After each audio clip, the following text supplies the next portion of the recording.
Mudah-mudahan ini kesulitan kita pada malam hari ini diganti dengan kemuliaan di sisi Allah Subhanahu wa taala.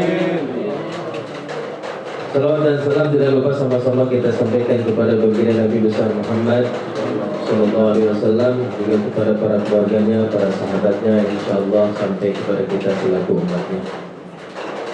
Para jemaah yang dirahmati Allah, melanjutkan bahasan kita dalam bab Syirkul Asghar, kalau bab bahasan dia, di mana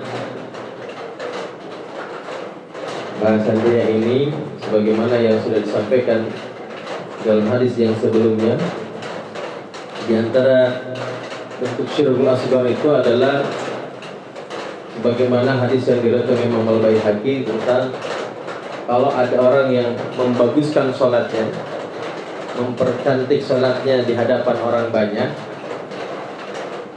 sedangkan kalau lagi sendirian asa'aha katanya, sholatnya buruk ketika sendiri, bagus ketika ramai, maka itu termasuk ihanah, termasuk penghinaan kepada Allah Subhanahu wa taala dengan sholat yang ia lakukan, dan itu termasuk kepada Syirkul Asghar.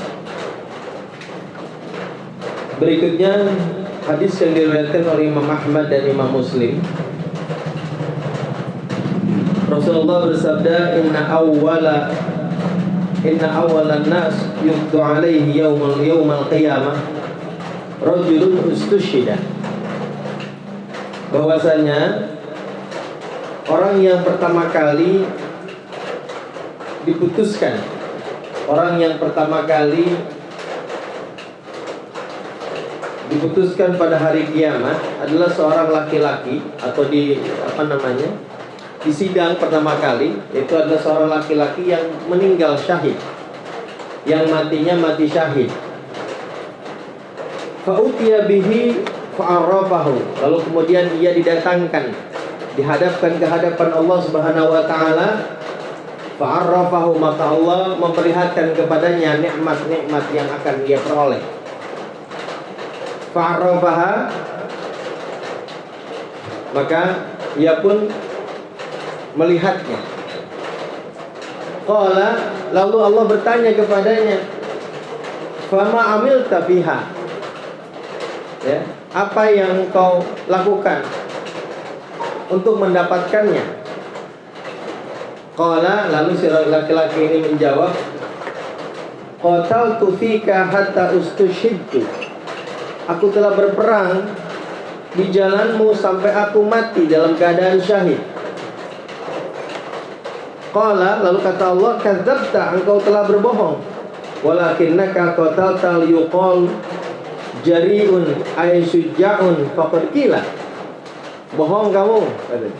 Sesungguhnya engkau tidak berperang untukku, tapi engkau berperang hanya untuk mendapatkan predikat pemberani, ya, syuja'un, pengen disebut pahlawan gitu, ya.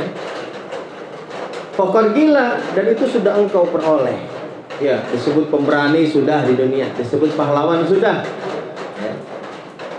Summa umira bihi fa yushabu ala wajhi hatta ulqiya finnar.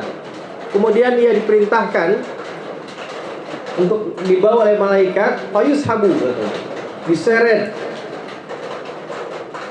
ala wajhihi, itu di atas mukanya, hatta ulqiya finnar, sampai ia dilemparkan ke api neraka. Ini yang dilihat di dunianya adalah mati syahid. Nanti di hadapan Allah katanya, wah bohong, karena ternyata engkau berperang untuk mendapatkan predikat atau mendapatkan titel pahlawan atau mendapatkan titel pemberani. Warajulun, lalu ada seorang laki-laki, ta'allamal ilma. Nih, mudah-mudahan bukan kita. Seorang laki-laki yang belajar ilmu. Wa 'allamahu, kemudian ia mengajarkannya. Wa qara'al Qur'ana, lalu ia membaca Al-Qur'an. Fa'utiya bihi, nanti dia yaumul qiyamah dihadapkan ke hadapan Allah Subhanahu wa taala. Fa'arafahu ni'matahu fa'arafaha, Allah memperlihatkan nikmat-nikmat yang hendaknya ia peroleh. Lalu ia pun mengetahuinya, apa nikmat-nikmat yang Allah persiapkan untuk dirinya. Qala, lalu Allah bertanya, fama amilta fiha, ya, dengan amal apa yang kau lakukan untuk mendapatkannya? Qala, kata si rajul, ta'allamtu ilma, aku telah mempelajari ilmu, wa 'allamtuhu, lalu aku telah mengajarkannya, wa qara'tu fika al-Qur'ana, dan aku telah membaca Al-Qur'an untukmu, membaca Al-Qur'an di jalanmu. Qala, kata Allah, kadzabta, engkau telah berbohong, walakinnaka ta'allamta liyuqal huwa alimun wa qara'ta al-Qur'ana liyuqal huwa qari'un faqad qila. Engkau bohong katanya. Engkau belajar ilmu bukan karena aku, tapi engkau belajar ilmu pengen disebut orang alim. Engkau membaca Quran bohong bukan untukku, tapi engkau membaca Quran supaya engkau dikatakan sebagai ahli Quran, ya, supaya disebut sebagai ahli Quran. Faqad qila, dan semua itu telah engkau peroleh ketika di dunia. Tsumma umira bihi fayushabu ala wajhi hatta ulqiya finnar. Kemudian dia diperintahkan untuk dibawa, diseret di atas wajahnya, dilemparkan ke api neraka. Alhamdulillah, amin. Ya Allah, serem amat ya. Padahal kata Imam Ghazali, ya, memang diantara kesalahan-kesalahan talibul ilmi itu ketika belajar, ya, ketika mulai belajar itu, ya itu, ya, nanti pengen jadi orang alim, pengen kalau berdebat menang, ya, pengen dihormati orang, pengen kalau ketemu orang dicium tangannya. Alhamdulillah, amin. Allah. Warajulun, lalu yang berikutnya kata Kanjeng Nabi, lalu ada seorang laki-laki, wasallahu alaihi wa atahu min asnafil mal. Allah luaskan rizki kepadanya. Wa atahu min asnafil mal, dan Allah memberinya termasuk golongan orang-orang yang mempunyai harta. Min asnafil mali kulli fautiya bihi, kemudian ia didatangkan pada hari kiamat, fa'arafahu wa arafahu ni'matahu fa'arafaha, lalu perlihatkan nikmatnya dan ia mengetahuinya. Qala fama amilta, Allah bertanya, apa amal engkau? Ya.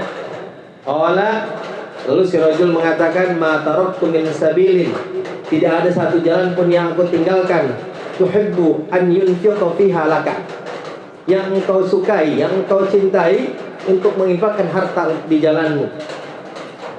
Jadi harta ini semuanya aku belanjakan, aku infakkan semuanya di jalan yang engkau cintai ya Allah. Ini kata si rajul di hadapan Allah Subhanahu wa taala pada hari kiamat. Qala, kata Allah, kadzabta walakinnaka fa'alta liyuqal huwa jawadun faqad qila. Engkau telah berbohong, sesungguhnya engkau melakukan hal itu supaya engkau mendapatkan julukan, sebutkan jawad, orang-orang yang dermawan. Ya, faqad qila, dan itu sudah engkau peroleh. Summa umira bihi fayushabu ala wajhihi summa ulqiya finnar. Ini orang yang demikian ini juga sama. Ya, diperintahkan kepada malaikat untuk diseret di atas wajahnya, dilemparkan ke api neraka. Ya.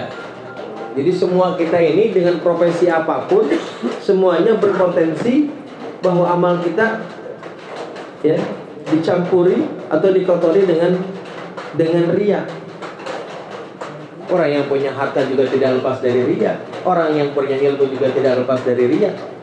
Termasuk orang yang mati syahid sekalipun tidak lepas dari sifat riya. Wa Tabrani wal Baihaqi. Lalu hadis berikutnya dari Imam At-Tabrani dan Imam Al-Baihaqi, yu'maru binasin yaumal qiyamati, diperintahkan kepada manusia pada hari kiamat, ilal jannati, untuk masuk ke dalam surga.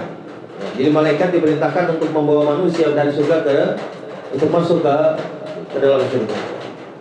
Hatta idza danau minha, sampai ketika mereka mendekati ke dalam surga, ya, sampai mau masuk ke dalam surga nih, udah dekat. Wastan syakurihaha, katanya, lalu mereka mencium wanginya surga. Wa nadharu ila kusuriha, lalu mereka melihat bangunan-bangunan istana-istana yang ada di surga. Wa ila ma'addallahu li ahliha fiha, kemudian mereka memandang semua hal yang telah dipersiapkan oleh Allah Subhanahu wa taala kepada penduduk-penduduk surga dengan segala nikmatnya. Nudu, tiba-tiba mereka dipanggil. asrifuhum anha la nasiba lahum fiha. Kemudian tiba-tiba mereka dipanggil an asrifuhum, supaya para malaikat memalingkan mereka, ya, daripada surga katanya. La nasiba lahum, kata Allah, mereka tidak punya bagian dalam surga. Suruh dibawa balik lagi. Fayarji'una bihasratin, lalu mereka semua kembali dalam keadaan yang sangat rugi, dengan kegelisahan yang teramat sangat. Atau dikatakan mayarji'ul awalun wal akhiruna bimithliha. Sehingga ini kegelisahan ini, kesengsaraan ini, ya, kerugian ini mereka rasakan adalah kerugian yang tidak pernah dirasakan oleh orang-orang yang terdahulu, bahkan sampai orang-orang yang terakhir. Saking ruginya mereka.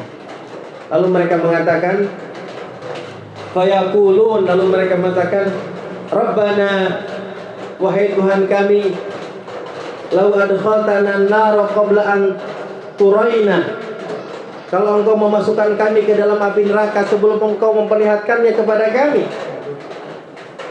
ma ra'aitana, apa-apa yang telah engkau perlihatkan kepada kami, min sawabika, dari pahalamu, wa ma'adatta fiha, dan apa-apa yang telah engkau persiapkan di dalamnya, liauliyaika, untuk para kekasihmu, kana ahwan, tentu masuk surga itu akan lebih ringan. Ya, ini kata orang-orang munafik. Begitu sudah diperlihatkan segala kenikmatan surga, sudah di depan pintu surga, disuruh balik. Ruginya itu luar biasa. Bahkan kerugian ini tidak pernah dirasakan oleh orang-orang yang terdahulu dan orang-orang yang terakhir. Sehingga mereka mengatakan, ya Allah, kalau engkau aku memasukkan kami ke dalam surga sebelum engkau perlihatkan semua nikmat yang telah engkau persiapkan, pasti lebih ringan. Ini mah udah diiming-imingi, ternyata disuruh balik. Berat, ya. Berat. Jadi merasa ruginya itu double, karena sudah melihat betapa nikmatnya apa-apa yang telah Allah persiapkan untuk orang-orang yang menjadi penduduk surga. Qala, lalu Allah berfirman, dzaka aradtu minkum ya asqiya, hal itulah yang aku inginkan, yang aku kehendaki dari kalian, ya asqiya, wahai para orang-orang yang celaka. Kata Allah, memang itu tujuannya. Tujuannya buat supaya mereka merasa ngenes gitu, lebih berat dengan perasaan itu. Kuntum idza khalautum baristumuni bil adhaimi, kalian dulu, katanya, idza khalautum, ketika kalian sendirian, baristumuni bil adhaimi, kalian perlihatkan kepadaku, bil adhaimi, dengan maksiat-maksiat yang besar. Kalau lagi sendirian maksiat mulu, ya. Wa idza laqaitumun nasa, sedangkan ketika kalian bertemu dengan orang-orang, tuh mukhbitina turauna nasa bi'amalikum, kalian seolah-olah orang yang khudu, yang tawadhu, ya, yang rendah hatinya, yang khusyuk, katanya, turauna nasa bi'amalikum, engkau perlihatkan kepada manusia dengan amal-amal kalian. Khilafa ma ta'tuni min qulubikum, ya, tidak selaras dengan engkau yang engkau berikan kepadaku, min qulubikum, dari hatimu. Ketika di dunia, katanya, kalau lagi sendirian memaksiat kepadaku, seolah-olah menantang Allah, seolah-olah maksiatnya hanya diperlihatkan kepada Allah. Lagi ada orang khusyuk, jauh dari maksiat, tawadhu, ya. Nah, ini adalah perbuatan riya, ya, yang akan mendatangkan siksa yang pedih di hadapan Allah Subhanahu wa taala. Habtumun nasa walam tahabun, engkau takut kepada manusia dan kalian tidak takut kepada aku. Wajlaltumun nasa walam tujilluni, engkau agungkan manusia dan engkau tidak mengagungkan aku. Wa taraktumulin nasi walam tatrakuli, engkau meninggalkan untuk manusia dan engkau tidak meninggalkannya untukku. Fal yauma, maka pada hari ini, udhikukumul azaba ma'a ma haramtum minat thawab, maka hari ini, katanya, aku membuat kalian merasakan pedihnya siksa, serta aku haramkan dari nikmatnya pahala. Itu adalah balasan bagi orang-orang yang munafik, ya, yang riya, ya, karena riya itu adalah syirkul asghar. Kalau dalam dalam hadis Abu Nawawi itu ada hadis yang sama dengan yang seperti ini, di mana ada seorang katanya, sebagian orang ya'maluna bi ahlil jannah hatta ma yakunu bainahu wa bainaha illa dhira'. Ada sebagian kelompok orang datang, ya, di hari kiamat sehingga tidak ada jarak antara dirinya dengan surga itu illa dhira', tinggal satu hasta lagi, sudah sangat dekat sekali. Ya, tiba-tiba kemudian mereka ternyata amalnya adalah amal ahli neraka. Ini yang seperti hadis-hadis ini gambarkan bahwasanya memang diperlihatkan kepada orang-orang yang lulu murain, orang-orang yang riya ketika di dunia, diperlihatkan nikmat-nikmat yang agung di sisi Allah, kemudian ia batalkan, kemudian dibawa ke dalam api neraka. Satu hadis terakhir, karena ini pesanan min akhiril bab, ya. Warawa Az-Zahabi, Imam Az-Zahabi meriwayatkan, sa'ala rajulun Rasulullah sallallahu alaihi wasallam, ada seorang laki-laki yang bertanya kepada Rasulullah sallallahu alaihi wasallam. Faqala, lalu ia berkata, man najatu ghadan, selamatan apa besok, yang esok hari. Qala, esok hari yang dimaksud adalah nanti yaumul kiamat. Jalan keselamatan apa untuk esok hari, gitu ya. Qala, Rasulullah bersabda, Allah tukhadi Allah, janganlah kamu menipu Allah. Qala, lalu si laki-laki bertanya, wa kaifa nukhadi Allah, bagaimana caranya kita menipu Allah? Qala, Rasulullah menjawab, an ta'mala bima amaraka Allah wa Rasulullah, engkau beramal dengan apa-apa atau sesuai dengan perintah Allah dan Rasulnya. Wa turidu bihi ghaira wajhillah, tapi engkau menghendaki dengan amal tersebut selain Allah. Jadi amal yang kita lakukan ini amalan yang sesuai dengan perintah Allah. Disuruh sholat kita sholat, disuruh ngaji kita ngaji, disuruh puasa kita puasa. Hanya saja puasa, sholat kita, ngaji kita, puasa kita itu bukan dilakukan semata-mata karena Allah, tapi karena pengen dipuji sama orang lain.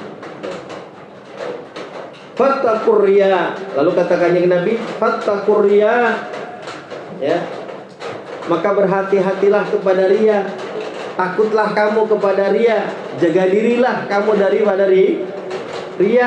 Fa innahu asyirku billah, sesungguhnya riya itu adalah syirik kepada Allah. Riya itu adalah perbuatan menyekutukan Allah, karena kita beribadah kepada Allah tapi melibatkan pihak lain menyertai Allah. Wa innal murai yunadi alaihi yaumal qiyamati ala ru'usil khalaiq, sesungguhnya orang-orang yang riya nanti pada hari kiamat yunadi dipanggil oleh Allah Subhanahu wa taala ala ru'usil khalaiq, di atas para makhluk-makhluk, bi arba'ati asma'in, dengan 4 nama katanya. Ya, orang yang dulu riya di dunia nanti di yaumul kiamat dipanggil di atas makhluk dengan 4 nama. Mana yang pertama? Ya kafir, wahai kafir. Wa ya fajir, wahai fajir, orang yang durhaka. Wa ya ghadir, orang yang cedera. Wa ya khasir, orang yang merugi. Itu adalah panggilan-panggilan untuk orang-orang yang riya nanti di yaumul kiamat, ya, di hadapan para makhluk-makhluk yang lain. Dhalla amaluka wa batala ajruka, telah sesat amalmu, wa batala ajruka, dan batalah pahalamu. Fala khalaqalakal yaum, maka pada hari ini kamu tidak punya bagian, tidak ada bagian untuk dirimu. Ya, faltamis ajraka mimman ta'mal lahu ya mukhadi, maka mintalah katanya pahalamu dari orang-orang yang dulu engkau beramal untuk dirinya. Ya, orang-orang yang dulu kita pengen dipuji oleh dirinya, minta sama dia. Gitu ya. Ini bagi orang-orang yang riya. Na'udzubillahi min. Nah, riya ini memang ada berbagai macam pendapat ulama yang mengatakan apakah riya itu khusus untuk amal yang dilakukan pada saat pada saat melakukan amal tersebut, atau apakah juga riya bisa masuk kepada amal yang sudah kita lakukan, gitu ya. Nah, ini bahaya. Kalau ya kepada amal yang sedang kita lakukan jelas. Ya misalnya kita sekarang mau ngaji nih. Nah, amal yang kita lakukan ini tentu potensi rianya tinggi. Ya pengen dilihat orang, aduh, mana boleh itu pada haji, oh jadi tutup. Ini kasihan orang jangan. Ini kan begitu ya. Apakah riya itu salah satunya untuk amal yang sedang kita lakukan, atau juga bisa masuk kepada amal yang sudah kita lakukan? Misalnya nih, minggu yang lalu kita udah ngaji nih. Ngajinya udah minggu yang lalu loh, diceritain. Allah, kemarin nih minggu yang lalu ngaji, saya rasanya dapat banget itu, gitu ya. Ya, menceritakan pengajian yang sudah lalu. Gimana hukumnya katanya? Kata itu dia. Apa itu riya apa enggak katanya? Berhubung ada aja ditambah satu lagi.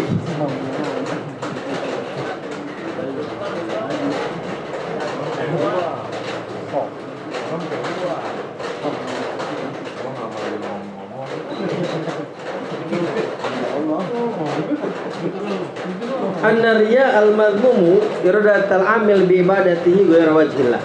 Kita langsung ke pembahasan ini ya. Bahwasanya riya itu adalah seorang yang melakukan amal dengan ibadahnya itu selain Allah Subhanahu wa taala. Jadi semata-mata bukan karena Allah saja, tapi juga bukan karena orang lain. Kan yaksida itila'an nas, sebagaimana ia bermaksud untuk dilihat oleh orang lain, ala ibadatihi, atas ibadahnya, hatta yahsula lahu nahwa malin aw sana'in, sehingga dengan hal itu dia mendapatkan pujian atau mendapatkan harta. Jadi sengaja dia memperlihatkan amalnya kepada orang, tujuannya bisa karena untuk mendapatkan pujian, atau bahkan kadang-kadang untuk mendapatkan harta. Wa qad ikhtalafa hujjatul Islam yang Imam Al-Ghazali, katanya Imam Al-Ghazali berbeda pendapat dengan Sultan ulama Izzuddin bin Abdissalam fi man qasada bi amalihi ar-riya wal ibadah. Berbeda pendapat gini, orang yang melakukan suatu amalan ibadah dengan riya tapi menyisipkan yang lain, gitu ya. Gimana kalau ada orang yang melakukan satu ibadah, ada sebagian niat karena Allah, tapi sebagian lagi niat pengen dipuji. Bagaimana hukumnya? Kata Imam Ghazali, faqala al-Ghazali, in ghalaba ba'ithu dunya, kalau dorongan dunianya lebih besar, ya, mengalahkan dorongan akhiratnya, fala thawaba lahu, maka tidak ada ganjarannya, kata Imam Ghazali gitu ya. Jadi kalau niat untuk dunianya lebih besar daripada niat untuk Allahnya, maka tidak ada pahalanya. Aw ba'ithul akhiratu fasawabu lahu. Atau kalau sebaliknya, kalau dorongan akhiratnya lebih besar daripada dorongan dunianya, maka katanya ia mendapatkan pahala. Nah, celakanya kalau sama-sama, ya, dorongan akhirat sama dorongan dunianya sama nih, ya, kata Imam Ghazali, fala thawaba aidon, maka tidak mendapatkan pahala sama sekali. Berbeda dengan pendapat Ibnu Abdissalam. Kata Syekh Izzuddin Ibnu Abdissalam, la thawaba mutlaqon, nggak ada pahalanya sama sekali katanya. Wah, berarti ini lebih dahsyat daripada Imam Ghazali ini. Lebih ngeri daripada Imam Ghazali. Warajahu Zarkashi lil akhbari sahihah, dan ini kemudian diunggulkan pendapatnya oleh Imam Az-Zarkashi karena melihat banyak hadis-hadis sahih. Misalnya seperti hadis man amila amalan usyraka fihi ghairi, barang siapa yang beramal suatu amalan ia menyebutkan aku di dalamnya dengan selainku, fa ana bari'un minhu, maka kata Allah, maka aku terbebas darinya. Walilladzi asyraka, maka dia milik orang yang dia telah disekutukan bersama aku. Ya. Ya, kalau pengen dialam sama orang berarti apa? Ya milik orang itu. Milik orang yang ingin ditunjukkan amalnya. Lalu tadi pertanyaan yang tadi katanya, bagaimana kalau waktu ibadahnya dia ikhlas? Setelah waktu berlalu kemudian diomongin itu amal. Ngajinya mah minggu ini, ngomonginnya minggu berikutnya. Gimana katanya pahala ngajinya, dapat enggak? Annal 'abda idza aqada ibadatahu 'alal ikhlas tsumma warada 'alaihi waridur riya. Kalau ada seseorang yang melakukan suatu amal dengan ikhlas, kemudian setelahnya datang perkara yang mendorongnya untuk riya. Fa in kana ba'da itmamil amal, kalau katanya riyanya itu setelah sempurna amal, lam yu'athir fihi li'annahu tamma 'alal ikhlas katanya. Maka katanya ibadahnya tetap tidak berubah, tidak ada pengaruh sama ibadahnya. Karena ketika melakukan ibadah itu dia dalam keadaan ikhlas. Fa in takallama fa idharuhu wa tahaddutsu bihi qasdan liriya. Nah, jika dia berusaha untuk menampakkan amalnya tersebut kepada orang lain dan bermaksud dengan hal itu untuk riya, maka kata Imam Al-Ghazali, fahadza makhufun. Kalau ini sih berat, tak menakutkan gitu ya. Gambarannya begini, kalau ada orang ngomongin amal yang sudah lalu, dia dilakukan dengan ikhlas, maka pahalanya tetap. Seandainya ada sesuatu ketika dia menceritakan itu ada unsur-unsur riyanya, maka katanya la yu'athir. Ya, karena ketidaksengajaan itu mah. Beda halnya kalau memang orang memang berusaha menceritakan amal yang sudah dilakukan itu, memang niatnya riya, pengen dialam, pengen diceritakan. Ya, kalau kata Haji Muhyiddin mah di buku naik haji itu ya, kan dibilang, wah beda tuh, saya aja amal ke masjid jam 2 malam saya nggak ceritain, nggak ada yang tahu kayak gitu ya. Nah, mungkin contohnya seperti itu. Ketika beramalnya mah dia ikhlas, tapi ketika menceritakannya, nah kan lain. Bisa jadi niatnya ada riya. Kata Imam Ghazali, kalau memang begitu, kalau memang demikian, maka katanya hukumnya makhuf. Ini adalah amal yang menakutkan. Ya. Wa fil asar wal akhbar mayadulu annahu yuhbitul amal. Sedangkan dalam hadis-hadis, bahkan dalam asarus sahabat, menunjukkan bahwa perbuatan yang demikian dapat membatalkan amalnya, dapat menghanguskan semua amalnya. Ya. Sumaqala, kemudian Imam Ghazali mengatakan al-aqyas, adapun yang mendekati ya, katanya annahu musabun ala amali, bahwasanya dia diberi pahala atas amalnya. Artinya amal yang lalu maka tetap dapat pahala karena dia melakukannya dengan ikhlas. Wa mu'aqibun ala mur'atihi bi ta'atillah walau ba'da faraghi minha. Tetapi juga dia disiksa atas perbuatan riyahnya dalam perbuatan taatnya kepada Allah Subhanahu wa taala walau ba'da faraghi minha, walaupun riya tersebut dilakukan setelah selesai dari ibadahnya. Jadi artinya kalau kata Imam Ghazali mah begini nih, ibadah yang itu tetap ada ganjarannya. Adapun perbuatan riya setelahnya itu mendatangkan siksa karena perbuatan riyanya. Jadi ini beda gitu, itu pada pahala, ini dosa gitu. Iya, beda catatan. Tetapi amalnya tidak batal. Walaupun ada keterangan yang lain yang mengatakan bahwa itu membatalkan pahala. Wallahu a'lam bishawab. Pas.